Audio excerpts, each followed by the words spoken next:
aí galera, beleza? Como é que vocês estão, meus amigos? Gente, os últimos acontecimentos colocaram o Brasil na posição mais importante do mundo no dia de hoje, quando se diz a combate do comunismo. Isso não é brincadeira.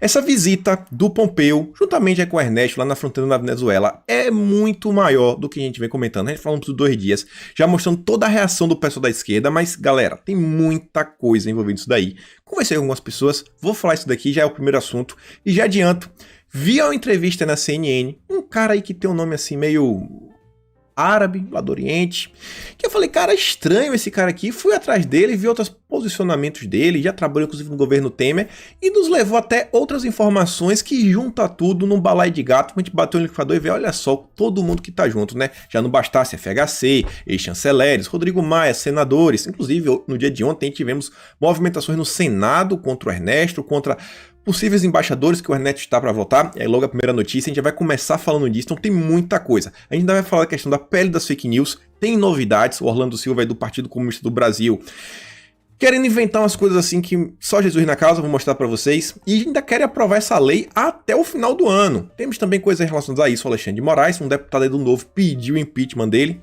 não deve ir para frente, mas a gente vai comentar sobre isso. Tem coisinha aí do Renan Calheiros, foi delatado 3,8 bilhões, pelo menos é o que um cara disse aí que tinha entregado na mão dele. A gente vai comentar por isso, por alto. Tem a questão do Flávio Bolsonaro, tem a questão ainda, umas coisinhas relacionadas à mídia, algumas coisas da Damares, eleição, São Paulo, tem um negócio assim de vacinas também, tem muita coisa. E eu já vou começar por aqui, logo o assunto mais importante. Se você não tiver tempo, vê pelo menos esse início do vídeo. E olha só, saiu uma matéria ontem, aqui do Lauro Jardim, já começa a ver o que é que o pessoal tá tentando fazer. Ele escreve assim, ó, chanceler incendeia Congresso às vésperas de votação de embaixadores. E a Sarita diz, olha só, incendiar o Congresso é igual acompanhar o secretário de Estado da maior nação democrática do mundo em sua visita a um programa que acolhe vítimas de uma ditadura narcoterrorista. Gente, pessoas que se refugiaram no Brasil, Roraima, o cara foi lá para ver como é que as coisas acontecem. Agora é o seguinte, também a gente não vai ser inocente aqui, né? O Pompeu, a gente sabe que também não é só uma visitinha besta. Além do Brasil, ele deu um rolezinho na América Latina. E nos outros países, cara, ele estava inclusive com presidentes. A posição que o Pompeu exerce, tipo, no Brasil, seria meio que um mix de ministro da Casa Civil, junto com Ernesto, talvez até um pouco de ministro da Justiça. É aquele cara, o cavaleiro, sabe, já quem já viu o Rei Arthur, é como se fosse um Lancelot. O cara tá lá e fala assim, ó, é o cara lá que vai lá e resolve por mim. É o cara que vai dar as notícias ruins, que você é o cara. Fala lá pro meu amigo quando vou ter que me emprestar dinheiro a ele, fala aí.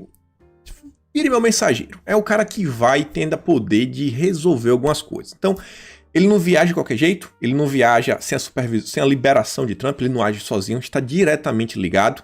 E também para entrar no Brasil, ele não vem de qualquer forma. Ele pode não ter se encontrado com o Bolsonaro, mas também convenhamos, né? Rolou aquela conversa, que a parada aí é muito grande, vou mostrar para vocês, inclusive coisas que vem acontecendo nos últimos anos, e olha como as coisas vêm se encaixando. Então, diante disso, a gente está vendo um governo brasileiro que rompeu totalmente com o rumo que o Brasil levava nos últimos governos, isso na questão internacional. Você vê, durante o governo Dilma, era uma aproximação com os países relacionados ao Foro de São Paulo, partidos assim meio, países não tão democráticos, vocês estão entendendo, né? E o governo mudou, falou, não galera, não é mais o entendimento do governo Bolsonaro, a gente vai se aliar aos Estados Unidos, países como Israel, e países mais democratas, não vamos fazer comércio com o Foro de São Paulo. Acabou isso daí.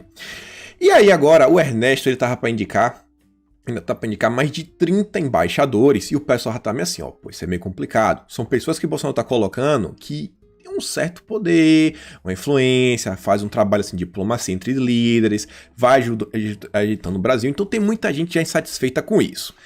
E juntamente a questão da Venezuela que a gente já falou. E aí, olha só, me bati por essa entrevista e falei, cara, isso aqui tá meio estranho. Quando eu vi o nome desse rapaz, eu falei, cara, tem algo muito estranho aqui.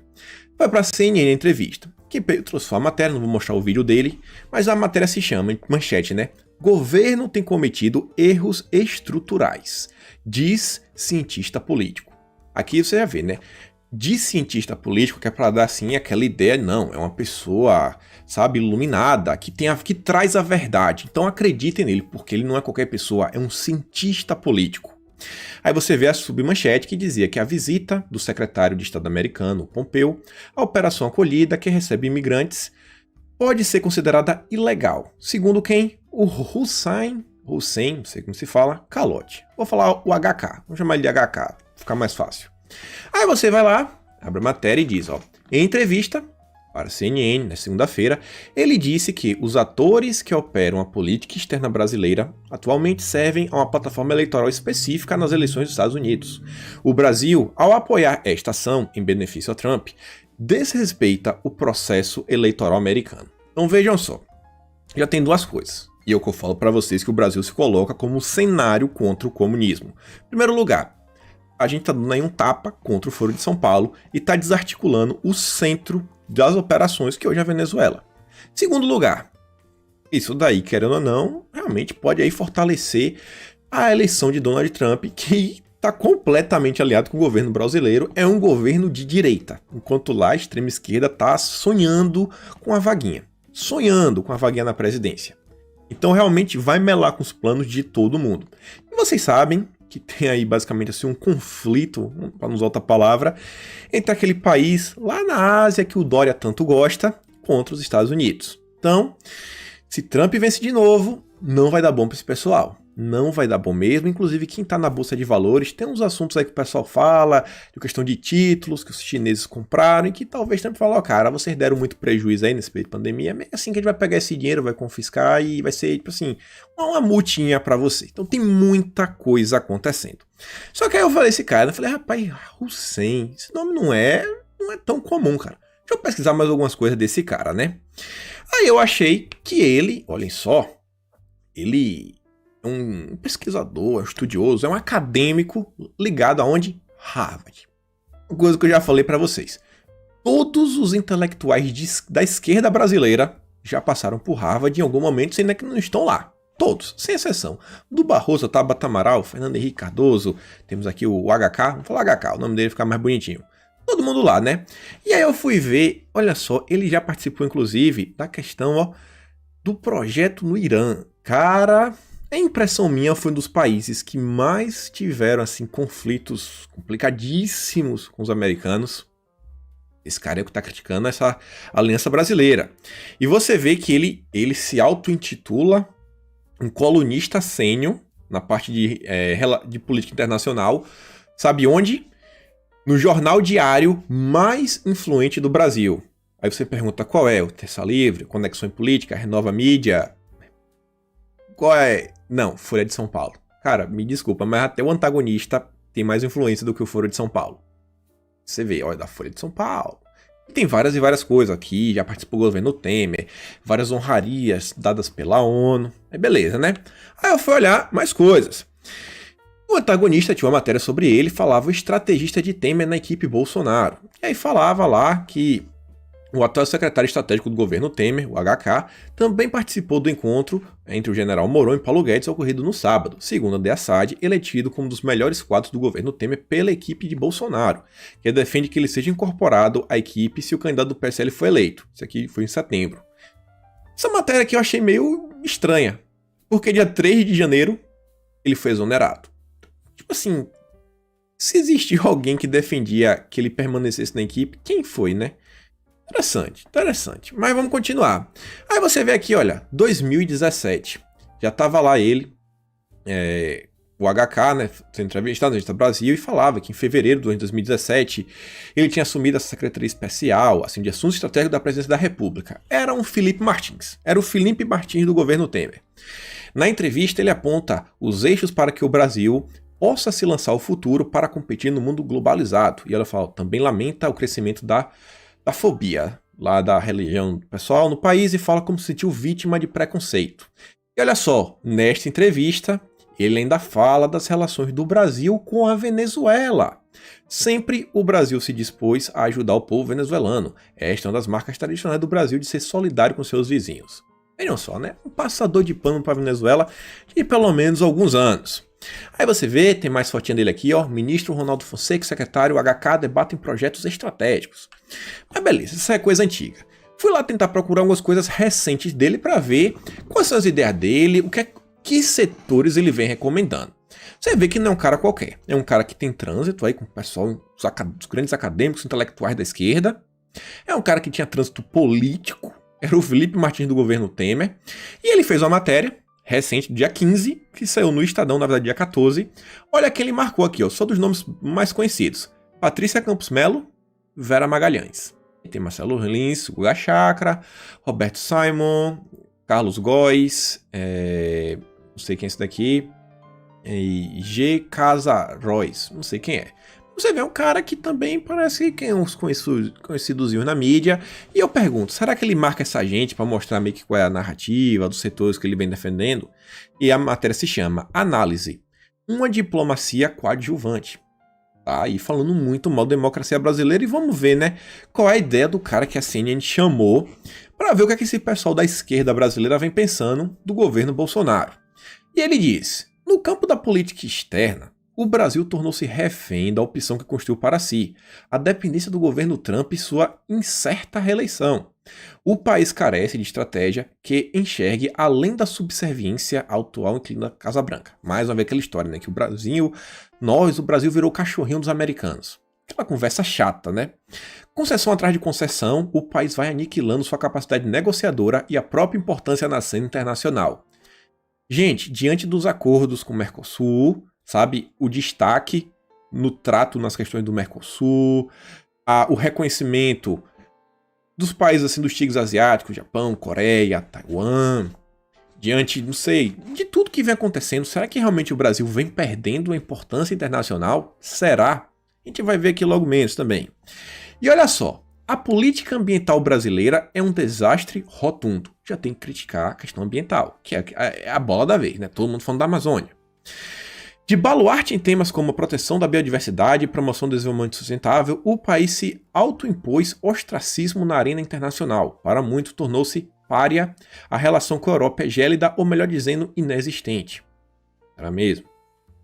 E aí diz que reconstruir a imagem internacional que o Brasil tem, por haver tantos gargalos que, por hora, é melhor deixar de lado que está para não piorar.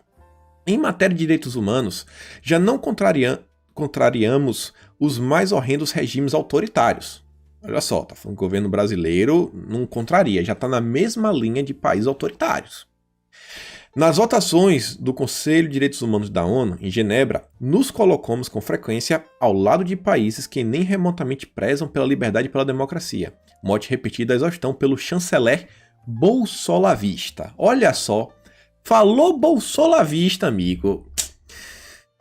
Não dá certo. Olha só, a narrativazinha da mídia. Aquela questão. Quando fala bolsolavismo, eles estão querendo falar dos apoiadores de Bolsonaro e do conservadorismo. É bater nos dois coisas, tanto na parte bolsonarista quanto na parte mais conservadora. Aí ele continua, olha as críticas que ele tem a fazer. O trato do Brasil com a China, caminhamos firmemente para colapsar a relação que representa cerca de 30% de todo o nosso fluxo comercial. Está reclamando que não estamos vendendo o suficiente, não estamos falando acordo suficiente com esse pessoal. Olha só o governo Bolsonaro. Mais do que a soma de nosso comércio com Estados Unidos e Europa juntos. O Brasil decidiu entrar em espécie de guerra cultural com os comunistas chineses. Olha só, sem nenhum motivo, né? Não esquece, não tem nenhum motivo. Que alimentam com cifras robustas o capitalismo brasileiro. Ou seja, tudo é dinheiro, né? Esquece o resto, esquece liberdade, esquece tudo. O negócio é dinheiro. Nada mais paradoxal. Será mesmo? No embate com a China, Brasília busca mais uma vez macaquear Washington. No entanto, os Estados Unidos são apenas a maior potência do mundo e têm interesses nacionais em questões e recursos de poder para tanto. Com a determinação do governo brasileiro, a América Latina é cada vez mais América e menos Latina. Será mesmo? O Brasil fulminou o artigo 4 da Constituição de 88. E aqui vocês viram ontem. A gente falou no vídeo de ontem que Fernando Henrique Cardoso e outros 5 chanceleres escreveram uma nota falando como Ernesto Araújo atacou o artigo 4 da Constituição. Aí ele vem aqui, em especial o parágrafo único. A República Federativa do Brasil buscará a integração econômica, política, social e cultural dos povos da América Latina, visando a formação de uma comunidade latino-americana de nações. A conduta brasileira diante da eleição à presidência do BID cobrará seu preço. Gente, peraí. Ele já tá falando agora que isso daí foi porque o Abraham pegou um lugar no BID Tá meio confuso isso daqui. Agora o seguinte, mais uma vez, repito, o que é que tem a ver a vinda do Pompeu para visitar, sei lá, pessoas refugiadas, sabe? Pessoas que migraram, situação bem complicada. Ele foi ver um projeto. O que é que isso tem de mais? O que isso tem de mais? Mas já tá falando que isso daí é uma clara afronta à união da América Latina. Complicadíssimo, né? Complicadíssimo. E aí foi o mesmo cara que fez. Aí eu fui olhar onde esse rapaz também tava. Eu fui ver que ele estava aqui, ó, no Cebril Online. Dia 22 agora, ele vai estar num grande debate ou aula, não sei como é que se fala, um debate online. Olha só, China e América do Sul, interesses, tensões e oportunidades. Quais serão os reflexos políticos e econômicos? Como fica a questão do 5G? Olha só, meus amigos, olha só como são as coisas. Será que isso daí tem algo grande acontecendo? Será que tem algo grande acontecendo?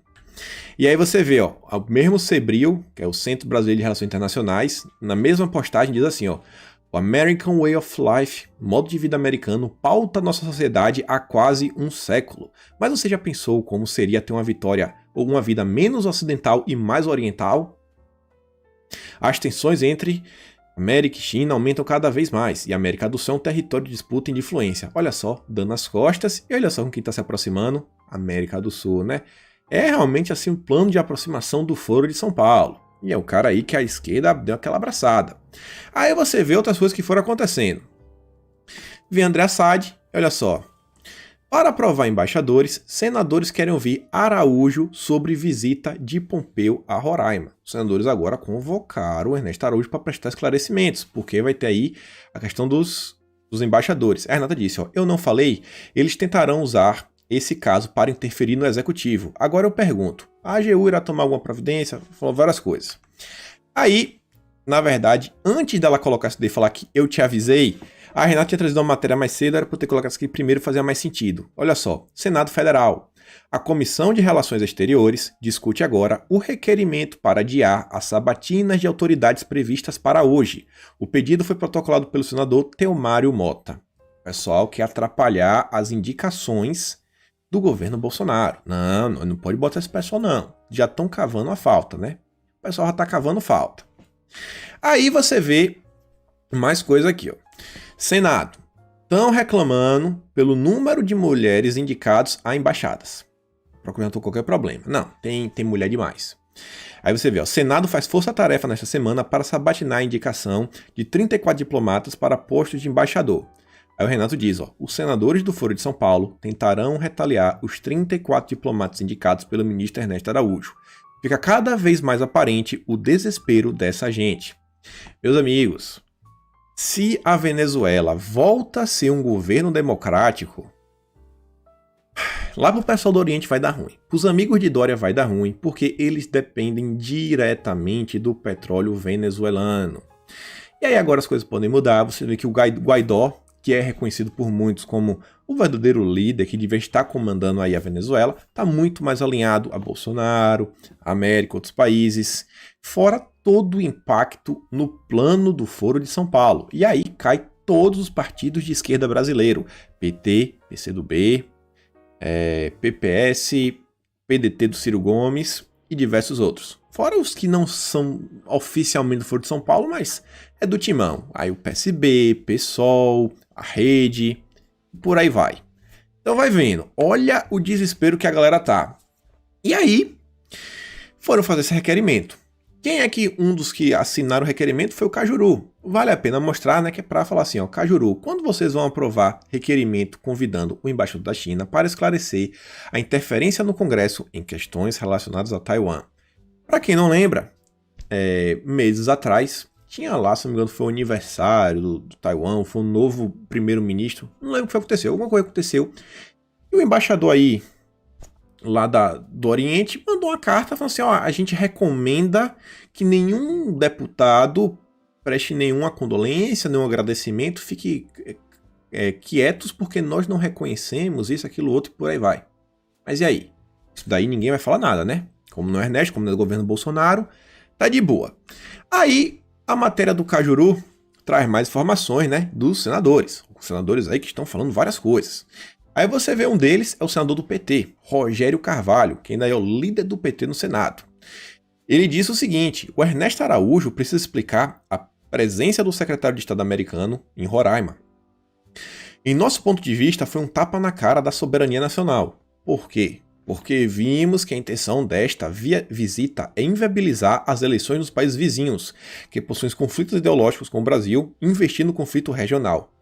Gente, eleição na Venezuela, tipo assim, quer interferir para que não tenha eleição aqui de forma democrática, desestabilizar.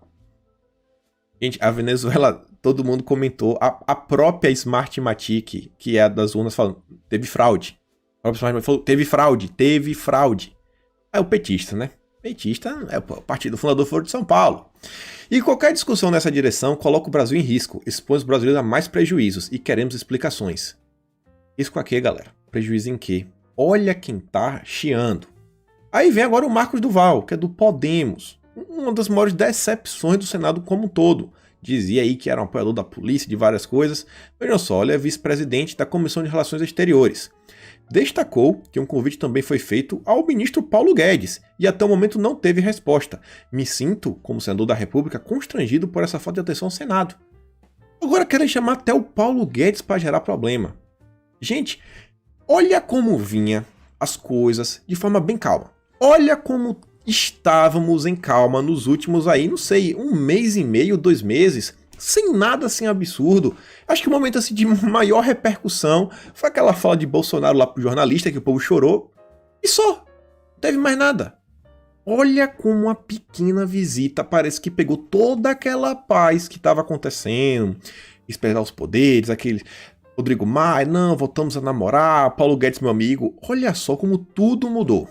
Tudo mudou. Será que isso aqui é aleatório? Olhem o medo que eles estão da Venezuela virar um país democrático. E continua aqui, ó, a Perpétua Almeida, líder do PCdoB, apareceu na segunda-feira um requerimento de convocação do ministro Ernesto na Câmara dos Deputados. Para a convocação que tem sido na casa, o requerimento precisará ser pautado e votado em plenário. Agora não é só no Senado, uma deputada do PCdoB quer levar o Ernesto também para a Câmara. Olha a tentativa de desestabilização desse plano. Olha só. Aí, voltando. O governo está fechando as portas para vários locais. Você vê aqui, ó, a própria conta do Planalto mostra Bolsonaro recebendo aqui na segunda-feira, no caso ontem, carta de credencial dos embaixadores do Chipre, Uruguai, Paquistão, Índia e Emirados Árabes Unidos. Todo mundo estava aqui, novas pessoas que vão estar no Brasil. Bolsonaro recebeu a todos de bom grado.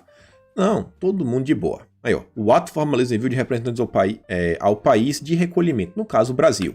Aí você vê aqui, ó, 20 de agosto, dessa vez estava com o embaixador da Alemanha, a Armênia, a Argentina e estava também o Bolsonaro. Todo mundo aqui, junto misturado.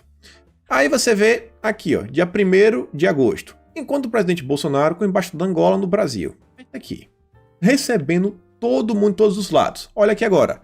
Em jantar com embaixadores de países islâmicos, o presidente Bolsonaro disse que o governo está de braços abertos a todos e espera que os laços comerciais se transformem cada vez mais em laços de amizade e respeito de fraternidade. Recebendo pessoas do país, em todos os países, de todo mundo. Mas aí querendo falar que o Brasil é subserviente da América. Você vê de novo, ó, 7 de abril. 7 embaixadores, recém-nomeados do Egito, Croácia, Itália, Honduras, Polônia, Irã e Estados Unidos, foram recebidos pelo presidente Jair Bolsonaro na segunda-feira. Em cerimônia no Palácio do Planalto, eles entregaram as cartas credenciais. Confira como foi. E aí, galera? Quer dizer que o governo fecha as portas? E aí você ainda vê, ó. O governo não recebe nada dos americanos. Será que não recebe nada mesmo? Olha isso daqui. O Ernesto, repertando Bolsonaro diz, ó, o representante comercial dos Estados Unidos comunicou hoje ao Itamaraty e o Ernesto que o Brasil receberá uma cota adicional de 80 mil toneladas de açúcar no mercado americano. O agronegócio brasileiro vai poder vender mais 80 mil toneladas. 80 mil toneladas, 80 milhões de quilos. Só o começo, mas não tem nenhuma entrega.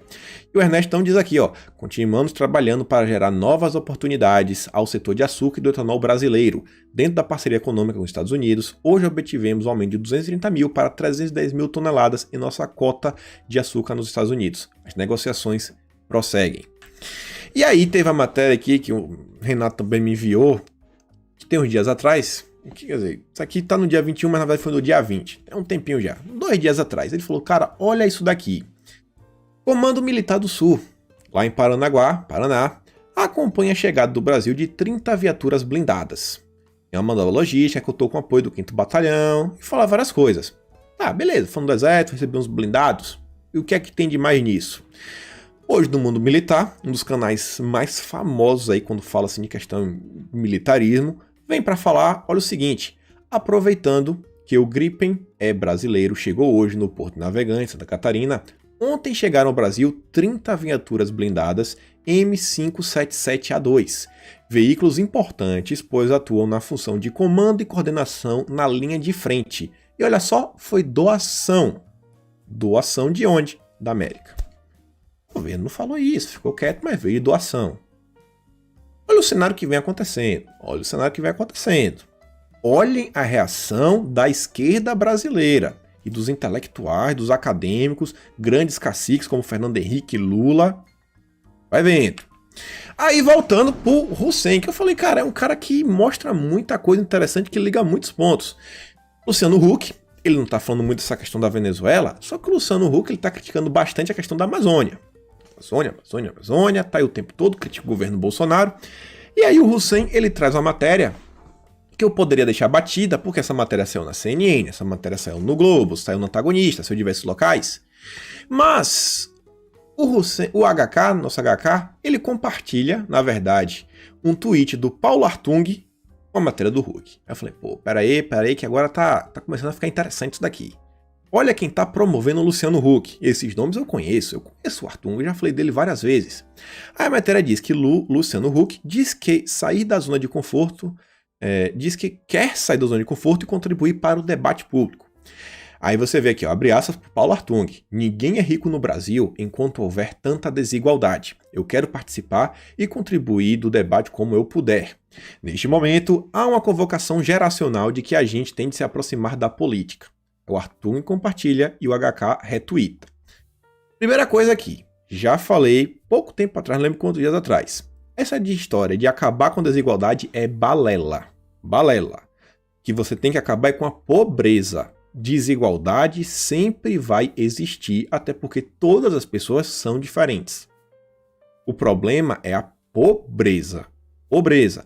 E volto até a dar um exemplo. Se a pessoa mais pobre do Brasil tiver uma casa, 400 metros quadrados, com, sei lá, mais 300 metros quadrados de terreno, ar-condicionado em todos os cômodos, geladeira cheia, 2 carros, sabe? Viagem pelo menos todo ano para onde quiser. Se essa pessoa for mais pobre, qual é o problema do mais rico, sei lá, ter 50 aviões, 50 mansões, R$1 trilhão? Qual o problema? Não tem problema nenhum. O mundo tá beleza. O problema é a pobreza. Mas já vem com esse discurso da desigualdade, que é o discurso bestinha da esquerda, que ainda pode ajudar, por exemplo, não, para acabar com a desigualdade, vamos criar aqui um novo imposto para a gente tirar dinheiro, sei lá, dos ricos, que no final das contas é a classe média, para dar para os paupérrimos, que é o que o Bolsonaro fala, eu não vou tirar dinheiro dos pobres para dar para os paupérrimos. Isso aqui é um tipo de narrativa que ajuda a comparar isso daí, mas vamos continuar, né? Aí no texto, na matéria da CNN, diz que o apresentador Luciano Huck participou desse encerramento do Global Retail Show de 2020, em que fez críticas pontuais ao governo, sem endereçá-las especificamente, e defendeu reformas estruturais, mantendo a postura de virtual candidato. Deixa eu ver se nós aqui. Como na última eleição presidencial. Perguntado sobre esse eventual desafio, Huck disse que é uma pessoa curiosa que andou por todo o país e que a resposta sincera que pode dar agora é que não quer ser uma figura passiva e quer sair da zona de conforto, o que não quer dizer candidatura a nada neste momento, mas ele se coloca como um candidato virtual. Tá aí, não, sou candidato, não posso me eximir do debate. Luciano Huck, recentemente, sempre que pode, tá aparecendo no Renova BR, que é aquele grupo suprapartidário que forma políticos. Temos aí políticos já renomados como Tabata Amaral, Daniel José, Vinícius Poit, Thiago Mitraldi. Todo mundo aí lindo e cheiroso, oriundo do Renova BR. Vocês já tanto conhecem, né? Dos grandes financiadores que patrocinam o Renova BR é o Rubens Menin, dono da CNN. E aí, eu falei pra vocês, Paulo Artung, eu espero que alguns de vocês que já acompanham o canal há um tempo já tenham visto esse print. Eu nem mudo de posição, eu nem mudo as coisas de posição, tá do mesmo jeito sempre. É aquela velha notícia da Folha de São Paulo que dizia que o senador da Rede tem encontro com o articulador de Huck ao Planalto. Paulo Artung diz a interlocutores que a candidatura de apresentador é uma possibilidade. E ele havia almoçado com quem? Com Randolfo Rodrigues para discutir a candidatura do Luciano Huck. Todo mundo junto e misturado. Aí tá o Artung aí dando, sabe, como eu posso falar, né? Notoriedade, dando os holofotes pro Luciano Huck. O Artung, que é um dos líderes do Renova BR, já foi governador pelo Espírito Santo, já foi membro do Partido Comunista, não é do PCdoB, é do comunista mesmo, lá da década lá do regime militar. O cara é muito bonito e cheiroso. E esse o cara aí tá. Randolfo Rodrigues, que é membro do RAPS, é parceiro da Fundação Lema, do Grupo Lema, né? Que é Lema, Renova BR, Tabata, é tudo a mesma coisa. Inclusive, você vê, ó, que essa chapa já era assim, uma articulação para ver se eles emplacavam Flávio Dino com Luciano Huck, que Flávio Dino até também está estudando a possibilidade de mudar de partido, porque PCdoB fica muito pesado. Aí você vê a matéria da época, já de abril, que falava da nova oposição. A direita democrática se une à esquerda contra Bolsonaro. No caso do Luciano Huck, a direita democrática. Ele dizia, ó, na esquerda é crescente a disposição de conversar com a direita. Flávio Dino do Maranhão não só busca criar um canal com o Luciano Huck, como chegou a defender publicamente que o presidente entregue o governo a Hamilton Mourão. Aqui, ó. Flávio Dino e Luciano Huck. Todo mundo junto e misturado.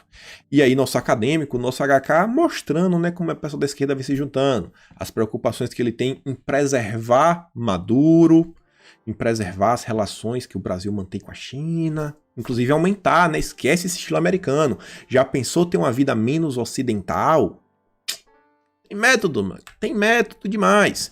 Aí você vê, olha só o tipo de entrevista que ele também compartilha. Patrícia Campos Melo, que tá dizendo aqui, ó, Polícia Federal investiga financiamento do governo a sites antidemocráticos. Será que é antidemocrático? Então você vê, né? Olha o cara. Trabalhou no governo Temer, era quase o Felipe Martins. Bem articulado. Muito articulado. Tem vários textos dele em inglês, escrevendo em diversas, sei lá, jornais, grupos, coisa assim reconhecida. Então, um cara que tem muito trânsito, né? E parece que ele é lido pela esquerda brasileira. Então, fica vendo aí. Vamos acompanhar que isso daqui tá longe de acabar. Mas tá muito longe de acabar essa questão da Venezuela. E aí, já avançando aqui um pouquinho, mudando aqui um pouco de pauta, olha só, né? A UOL tá indignada, a UOL é do grupo da Folha de São Paulo, que a Record dedicou 71 minutos de ataques à Globo durante 8 dias seguidos. Eu vi muita gente na direita reclamando da Record, falando assim, não, é um absurdo, a Record só fez 8 dias, tem que dobrar a meta, tinha que ser 16 dias, tinha que falar mal da Globo todos os dias. Eu acho que eu também tô nesse grupo. E aí você vai, pega a matéria da UOL para ler e diz, ó, a Globo não tem respondido aos pedidos de outro lado, feitos pela Record. Procurada na manhã da segunda-feira para comentar a série de reportagens, a emissora ainda não respondeu. Aí fala de Bolsonaro, aí fala que a Record tá ajudando o Bolsonaro, que a Record começou depois que a Globo falou da Record, e fica aquela choradeira, mas no fim, cara, realmente senta lá e chora. Uma notícia aqui rápida, que não tem muito o que falar, é só noticiar para vocês ficarem sabendo. A PGR fechou acordo com o Homem da Mala de Renan, do Val Rodrigues da Costa, operador que tem entregado em 2014 malas de dinheiro com 3,8 milhões destinados a Renan Calheiros. Me atrapalhei, falei bilhão lá no início. Fechou com a PGR acordo de não persecução penal. Em depoimento, o operador relatou ter feito entregas de dinheiro em Maceió a pedido de Ricardo Saldi, da JF, que totalizaram cerca de 3,8 milhões. O destinatário dos valores seria o Renan Calheiros. E aí, galera, será que vai dar ruim para Renan? Aí você, será que isso daqui no Renan, esse acordo, isso daqui poderia abalar muita coisa no Senado? Porque o Renan falou, ó, galera, pelo menos os que dizem que Renan tem dossiês de todo mundo em Brasília. Ele falou, ó, se eu cair vai dar meio ruim. Se eu cair vai dar ruim para todo mundo. Acho melhor aí vocês me ajudarem, acho melhor a gente falar do governo Bolsonaro, vamos pegar essa questão da internet, vamos criar um problema. E me tira de lado, esquece do meu nome. Continuando tá aí, choradeira da mídia de ontem, o pessoal chorou porque Flávio, Bolsonaro e Eduardo foram lá no programa do Siqueira, e o Flávio não foi lá pra cariação do Paulo Marinho, aí veio o antagonista chorar, o Jorge Marques chorou, o Gregório do Vivier chorou, todo mundo chorando. Aí você vê, ó, a defesa de Flávio Bolsonaro disse em nota que a ausência dele na cariação convocada pelo MPF, pelo empresário Paulo Marinho, marcado para segunda, que ele não foi, né, se deve a compromisso de sua agenda oficial que fizeram estar no Amazonas. Aí, ó, olha o compromisso. Tá indignado. O povo tá indignado. E aí tem uma resposta assim bem rápida que o Carlos Barros fez, que ele fala o seguinte, ó. Paulo Marinho diz que Flávio Bolsonaro foi avisado da Operação Furna da Onça e que Queiroz e Natália teriam sido exonerados em 15/10 por conta disso. Olha só. Há uma impossibilidade lógica da denúncia ser verdadeira. Acarear por isso é absurdo, basta observar as datas. Aí você vê, a petição do MPF que origina a operação foi protocolada no dia 17 de outubro, no TRF2. Procurador protocola, juiz despacha e aí a polícia fica sabendo. No dia 15/10, quando um delegado da Polícia Federal teria avisado, a operação não existia. Traduzindo, para o delegado saber da operação, ela tem que ser protocolada pelo procurador, depois o juiz tem que despachar e aí recebe na polícia, e aí com a vez que recebe na polícia, aí sim um delegado pode avisar. Ainda que tudo isso acontecesse em um único dia, isso ocorreu no dia 17/10. Flávio Bolsonaro exonerou o pessoal dia 15/10, 2 dias antes. Ele exonerou antes até da polícia ficar sabendo que teria uma operação. Então, cara, não dá. Totalmente sem lógica. Totalmente sem lógica. Aí aqui agora um assunto que vale a pena a gente parar um pouquinho para falar, mais da questão das fake news, PL 2630. E lembra que ninguém do Congresso está falando da 3144. Ninguém. Isso porque a Joyce pediu para as duas tramitarem juntos e com alguns juristas que eu comentei falando, galera, a PL 3144 é muito pior do que a 2630. Já estamos calados. Estão colocando aqui os holofotes na 2630 para ver, acho que se passa 3144 sem ninguém falar nada. Mas independente de tudo, tá aqui o Orlando Silva, que é do PCdoB, Partido Comunista do Brasil, e disse aqui ó, que ele vai incluir na PL, incluiu já na PL das fake news, remuneração a jornalismo profissional. E isso daqui ainda encaixa com algumas coisas que a Joyce teve ideia. Olha isso daqui. De acordo com ele, as plataformas digitais devem pagar pelo uso de conteúdo produzido por empresas de jornalismo profissional. Na prática, funcionaria da seguinte forma. Na medida dos acessos que uma matéria jornalística considerada profissional tiver, haverá remuneração para quem produziu o conteúdo. Isso aqui é meio complicado, peraí. Olha só, você está no Google, olha qual é a ideia desse pessoal. Você vai no Google pesquisar uma informação. Se o cara entrar na matéria pelo Google, o Google vai ter que pagar. E mais preocupante que isso é o seguinte, matéria jornalista considerada profissional. E aí que é o problema. Peraí, quem é que vai considerar o que é profissional e o que não é? Como é que isso vai ser feito? Quer dizer que vai ser criado um comitê da verdade? Não, na verdade não. Um comitê dos profissionais para falar quem é profissional e quem não é? Quem é jornalista amador, quem não é nem quem é blogueiro e quem é jornalista profissional? Como é esse esquema aí? Aí também é complicado. O que é que a Joyce estava propondo? Joyce está promovendo a criação de um comitê. Comitê no russo é soviete. Quer criar um soviete. Para falar o que é que não pode, o que é que não pode, que vai verificar essa questão de desinformações e vai cadastrar verificadores independentes. Então, de um lado, a gente tem aqui um cadastro de jornalistas profissionais e do outro lado tem um cadastro de verificadores independentes. Ou seja, é o, sei lá, os perfis azul do Twitter, Folha de São Paulo e por aí vai, e Sleeping Giants legalizado do outro lado. Olha o cenário que eles estão desenhando. Aí continua. Na semana passada, em documento enviado à Câmara, uma coalizão de 27 instituições representativas da imprensa havia sugerido a ideia do pagamento pelo uso de conteúdo. Eu não sei se teve um novo documento, mas eu mostrei para vocês, deve ter umas 3, 4 semanas já, um documento que eu peguei do site Migalhas, que sim, foi aí 27 instituições, não só de imprensa, tipo assim, grupo de radiodifusor, TV, Associação Nacional de Televisores, de jornalistas, vários grupos assim imensos falam, não, somos a favor da PL 2630. E olha só, o deputado do PCdoB ainda deseja incluir no texto um sistema de controle inspirado na legislação alemã. Segundo ele, a ideia é fortalecer a autorregulamentação das plataformas, que é regulamentar. Sistema de controle. Você não é esperto o suficiente para saber o que é certo e errado. Ele acha que você é burro e você precisa ser controlado. Sabe? Ele vai lhe controlar e ele só vai lhe dar notícia verdadeira.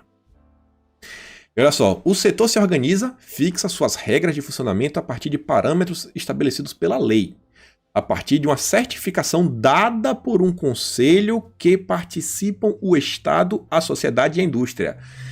Isso aqui é exatamente o que a Joyce falou. Você pega as pessoas da indústria, as big techs, fazem parte, como a Joyce colocou lá, sindicatos, acadêmicos, o pessoal da área de jornalismo profissional, as instituições. Do outro lado, o Estado, como a mesmo está na Joyce, né, indicado, sei lá, pela Casa Civil, pelo Ministério de Ciência e Tecnologia, a comunicação, papapá, e a sociedade, cada sociedade, não sei, Felipe Neto da vida, Sleep Giants, esse pessoal todo, eles que vão julgar, sabe, quem é jornalista profissional, quem não é. Olha o desenho que eles estão fazendo. E aí, desse modo, a lei determina os parâmetros que devem orientar a autorregulamentação que as plataformas digitais devem efetivar. Aqui, nós garantimos o equilíbrio. Que equilíbrio é esse? Eu não sei, né? O próximo passo será dado pelo presidente da Casa, Rodrigo Maia, que apresentará a proposta aos líderes partidários. As alterações no texto serão acompanhadas pelos senadores em busca de consenso, a fim de que o PL seja aprovado no Congresso até o fim do ano. Galera, o pessoal tá voando com isso, estão voando com isso. Não pode deixar isso aqui avançar. Aí depois, a gente fala, pô, mas Bolsonaro se juntou com o Centrão, Imagina se Bolsonaro não tivesse junto com o Centrão nesse momento. Imagina. Eu realmente espero, sabe, que essa aproximação do Centrão como todo ajude o governo a barrar por completo a 2630 e a 3144. Continuando aqui nessa história de jornalismo profissional, o que é fake news e o que não é, o deputado do Novo, Alexandre Freitas, não sei nem por que ele está no Novo, porque isso não me parece uma ação, sabe, um comportamento do Novo, parece um comportamento muito mais de pessoas de direita, sabe, lúcidas. Ele acusou o ministro do STF de crime de responsabilidade pela condução do inquérito das fake news e pediu impeachment do Alexandre de Moraes. Da denúncia por crime de responsabilidade, Alexandre Freitas afirma que Moraes não fundamentou suas decisões que suspenderam o acesso de investigados a redes sociais, impondo censura prévia aos bolsonaristas atingidos. De acordo com o deputado, os atos violam a Constituição. Óbvio, gente, assim, como um réu não tem acesso aos autos? Ele não sabe pelo que ele está sendo investigado. Isso aconteceu, né? Mas eu fecho o olho, finge que não aconteceu e bola pra frente.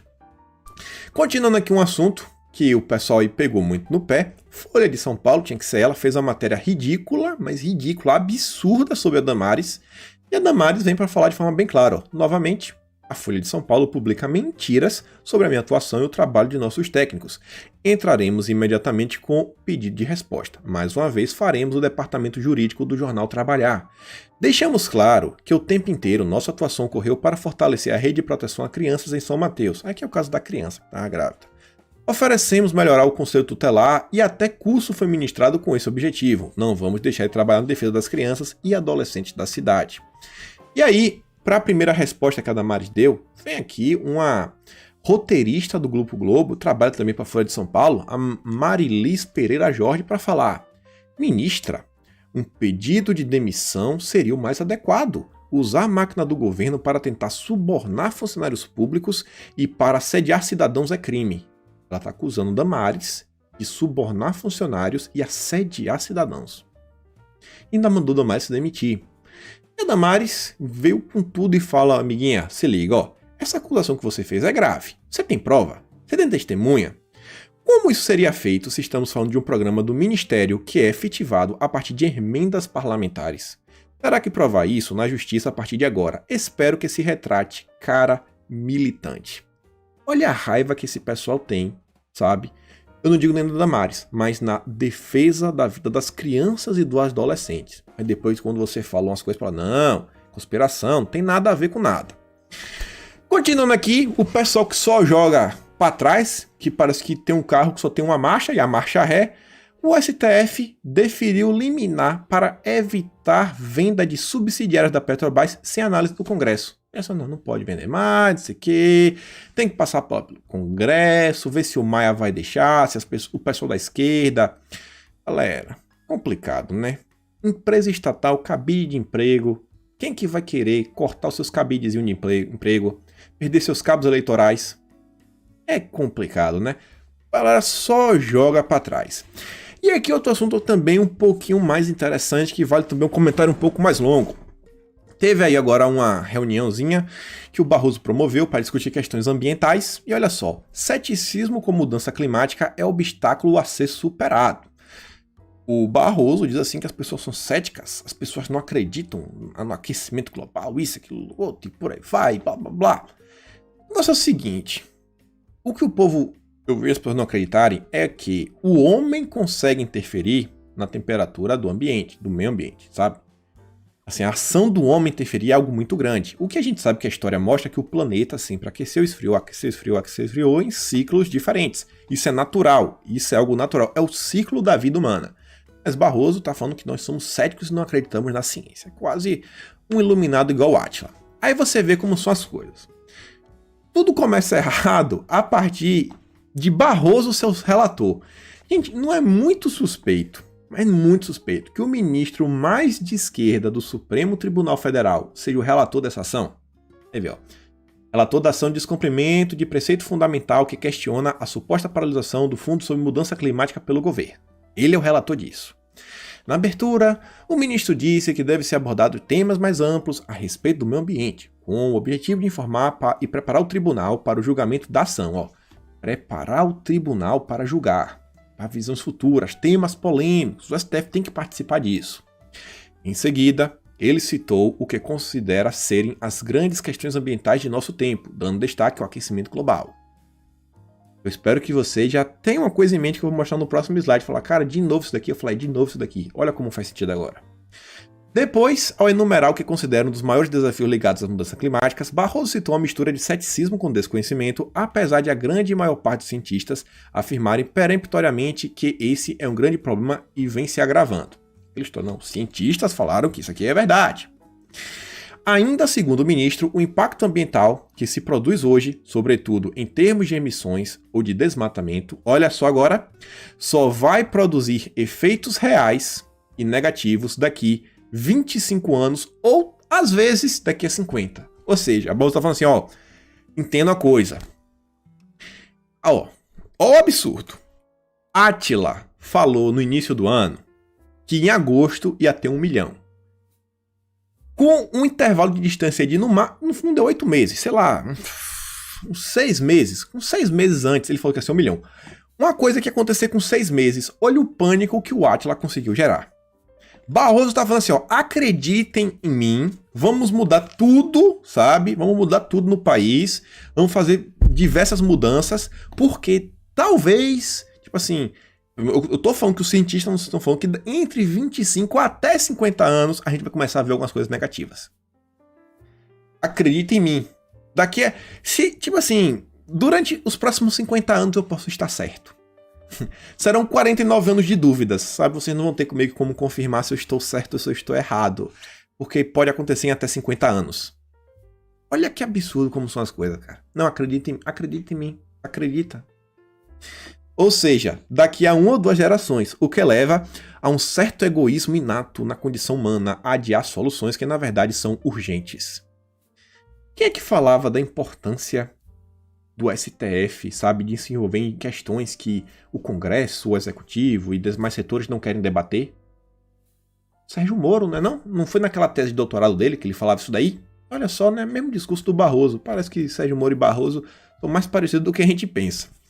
E aí, olha só, Harvard, aquele velho e bonito artigo do Barroso. Eu já falei para vocês, meus amigos, quiserem saber o que passa na cabeça de Barroso e o que ele vai tentar promover até o dia que ele se aposentar do STF, leia esse artigo. Já está no título, ó, Revolução Tecnológica, Recessão Democrática e Mudança Climática. Mudança Climática. Os limites da lei em um mundo de mudanças. Pô, cara, não dá. Aí ele vem falar, ó, a importância, né, do avanço dos valores iluministas, sabe? Para combater os céticos, temos que vir com a ciência iluminista. Ele fala, ó, aquecimento global. Tá tudo aqui, gente. Tá tudo aqui. Sempre esteve aqui, ó. Os esforços contra o aquecimento global. Tá tudo aqui, cara. Por isso que ele diz que é um dos temas mais importantes. Esse daqui é um texto onde ele pontua ponto a ponto o que ele pensa, o que ele acha, como ele acha que deve ser feito e implementado. Um amigo meu costuma falar que assim, ninguém na direita tem um modelo de sociedade pronto. A gente tem algumas pautas, pô, tipo, a gente é a favor de armar a população, de doutrinar as crianças, ensinar realmente conteúdo, desburocratizar o Estado, mas isso não tem uma ideia de tudo que a gente quer fazer, uma sociedade completa. Agora o Barroso tem. Isso daí é bem complicado, mas bem complicado mesmo. E aí, olha só isso daqui. Nessa reunião que teve no STF, falando do meio ambiente, o general Heleno fez uma fala muito interessante. Vem se mostrando, toda vez que aparece, vem de forma assim contundente e diz, ó, General Heleno, é preciso deixar claro que a Amazônia nos pertence. Para Heleno, potências estrangeiras e organizações não governamentais usam argumentos falsos e dados fabricados e manipulados para nos apresentar como os vilões do desmatamento e do aquecimento do planeta. Ele disse que é preciso deixar claro que a Amazônia brasileira nos pertence. Aí, claro, simples e direto. Aí você vê aqui, já mudando de assunto, mas meio no meio ambiente. Bolsonaro vai discursar na ONU, vai fazer um discurso para mostrar todos os absurdos e as coisas que estão nos acusando que não tem nenhum sentido. E aí ele fez o tweet e aí já ganhou espaço no Estadão, né? Ele disse, todas as ONGs vagabundas se organizando nas redes sociais para orquestrar panelaço contra o presidente amanhã em seu discurso para a ONU, no caso hoje, né? Este tipo de movimento orquestrado jamais será investigado e nem será motivo de inquérito. Óbvio, o líder eleito da nação é o alvo. Aí vem o Estadão para falar que Carlos Bolsonaro diz que ONGs vagabundas fazem movimento orquestrado contra seu pai. E não é, gente. Aí falar de movimento, né? Povo que chora contra Bolsonaro. Vocês viram lá as atletas que estaram fora Bolsonaro. A UOL vem para informar que jogadora que pediu fora Bolsonaro não tem patrocínio do Banco do Brasil. Mas o Igor Araújo nos informa que a jogadora de vôlei recebe dinheiro do programa do governo Bolsa Atleta. Aí você vê aqui, ó, Carolina Horta Máximo e Carolina Salgado Salete Solberg. Olha só, uma recebendo 8 mil, a outra recebendo 11 mil reais. Verdade, né? Vamos falar fora Bolsonaro, fora Bolsonaro. E aqui tem um assunto que também vale um comentário um pouco mais longo. Revista Exame fala aí que Dória quer vacinar todo mundo até fevereiro de 2021. Todo mundo! 46 milhões de habitantes. Todo mundo. Aí olha o seguinte. Renato vem para informar que vejam só que absurdo.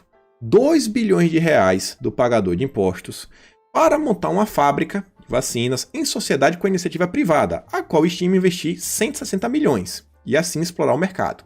Na primeira etapa, São Paulo e depois o Brasil. Uma farra só. Aí você vê, a parte de investimento, 160 milhões na iniciativa privada, outra parte, 2 bilhões, ainda depende do Ministério da Saúde. O governo federal ainda não respondeu se vai investir na vacina desenvolvida pelo Butantan. Para captar todo o recurso necessário para concluir a obra, o governo do estado está fazendo a interlocução com a iniciativa privada. Esse processo é feito pelo vice-governador Rodrigo Garcia e por Wilson Mello, presidente da Invest São Paulo, braço de investimento do governo paulista. Invest São Paulo. Como é o nome daquele escritório que o governo de Dória abriu lá no outro país lá? Só pergunta. Mas não é interessante isso daqui, gente? Peraí. Vamos fazer uma parceria público-privada. Tu entra com 10%, eu entro com 90% e vamos ser sócios. Isso tá muito estranho, né, pessoal? Isso tá muito estranho. E aí depois que essa fábrica for criada, quem que vai tomar conta dela? Quem que vai lucrar? Quem que vai construir essa fábrica? Vai ser vai pagar, acho que com esse dinheiro todo aí, né? Vai pro cofre de quem? Quais são os interesses? O que é que a população realmente vai ganhar ao final disso tudo? É muito estranho. É muito estranho. É muito estranho mesmo, né? E aí, outra coisa que envolve essas indústrias, que a gente vem falando nos últimos dias, que é também uma coisa muito estranha mesmo. Você vê que primeiro teve a questão da Magazine Luiza, que vai aceitar apenas os negros por trainee. Aí a gente viu que a Ambev também fez lá para estagiários só negros. E agora a farmacêutica Bayer também vai fazer outro concurso só para negros. Beleza. O que é que impede esse pessoal daqui 6 meses de abrir, por exemplo, vagas só para budistas? Não, se você é cristão, não, você não pode entrar. O que é que impede isso de acontecer? O que é que impede, gente, de acontecer tipo um Sleeping Giant do mercado de trabalho? Tipo assim, o Sleeping Giant não vai no site de direita para pedir que removam as propagandas. O que é que impede de, tipo assim, falar, não, cara, a sua empresa tem, sei lá, muita gente branca, tirar uns aí na moral, Vamos fazer uma troca aí, porque não tá bom do jeito que tá. E começar, inclusive, assim, determinar o que pode e o que não pode. Mas tá ficando muito estranho. Isso daí tá ficando muito estranho mesmo. E aí você vê, ó, por exemplo, Bayer, Magazine Luiza, Ambev. Tenho quase certeza que as três possuem ações no mercado. São empresas de capital, você pode comprar ações, né? Acionistas. A CVM é uma autarquia. A CVM seria um órgão que poderia estar investigando isso daí. Falar, ó, cara, peraí, que história é essa? E a CVM poderia bater o martelo e falar, ó, esse negócio aí de discriminar não tem como rolar. Se você ainda quiser criar talvez uma cota, uma parte, ser só para um grupo, compra uma questão de portador de necessidades especiais. A cada 100 funcionários tem que ter um funcionário portador de necessidade especial. Quer fazer um negócio similar? Faz aí, cara. Agora, excluir por completo todos os grupos só em detrimento de um, isso aqui é complicado. Isso aqui é complicado e você ainda vai estar instaurando um tribunal para julgar, por exemplo, aqui a questão da cor da pele. Mas se for de religião, quem é que vai julgar quem realmente é daquela religião e não é? Caso seja dessa forma. Então as coisas estão se movimentando por um caminho assim bem estranho mesmo. Aí você vê outra coisa absurda na cidade de São Paulo. Bruno Covas aí vai ser alvo de protesto contra a burocratização dos aplicativos. Os entregadores, eles vão se movimentar contra 2 projetos de lei que tramitam na Câmara de Vereadores. E são 2 projetos, olha só. As obrigatórias de licença especial de motofrentista e do emplacamento da moto criam barreiras que afetarão diretamente 272 mil trabalhadores que atuam na região. Tudo isso em meio a uma crise que já ceifou 138 mil empregos de abril a junho. Eles querem criar agora mais gastos para as pessoas gastarem mais dinheiro, criar mais funcionário, né? Porque agora vai ter mais gente para fazer licença especial, isso, aquilo, outro, aumentar a máquina pública e só vai gerar desemprego. Só vai afetar o pobre.